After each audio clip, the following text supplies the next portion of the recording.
এ মাহি, বারে বারে খবর আসছে রাসেল ভাইপারের সাপের কামড়ে নাকি মানুষ মারা যাচ্ছে।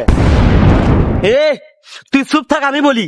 বাড়ি আমার পটল তলি, সাহস আমার বাহু বলি, তুই তো একটা গঙ্গা তলি। এখন তুই চুপ থাক, রাসেল ভাইপারের খবর দেখ।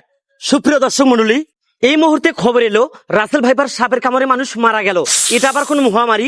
মানুষ যাচ্ছে দুনিয়া ছাড়ি, হাসপাতালে আহামরি, ঘরে ঘরে কারফিউ জারি, এলাকা জুড়ে খবরদারি, জীবনের ভয়ে কর্মচারী, মানুষ লুকিয়ে বাড়ি বাড়ি, কর্মকাজ আবার লকডাউন, রাস্তায় নাই কোনো গাড়ির সাউন্ড, সারা দেশের সাপের মেলা, মানুষ আতঙ্কে আদা কেলা, দেশের থাকে কোন শালা, এই তো বুঝি এলো সাপ, হায় রে হায় বাপ রে বাপ, পায়ের তলে মার ঝাপ। মানুষ হয়েছে দিশাহারা, সবল মারলি কর্মসারা, হিন্দু মুসলিম দাদা ভাই, কামড় মারলে রক্ষা নাই, ও দরদি ভাই বোন, লক্ষ্য রাখো সর্বক্ষণ, সাপের সাথে দেখা হলে দৌড় মেরো না কাপড় খুলে, নিংটি মারো তাড়াতাড়ি, সাপ দেখলেই মাথায় বাড়ি, নইলে যাবে দুনিয়া ছাড়ি। আসছে দেশে মহাকাল, করোনা ভাইরাস আর পঙ্গুপাল, সারা দেশে তোলপার, ছুটি আসছে রাসেল ভাইপার। আগ্গু বাবা পাউছৌরে, তা না হলে মরছরে, যদি তোমরা বাঁচতে চাও সুষম খাবার বাদ দাও, এই সাপ ধরে বিলেন খাও।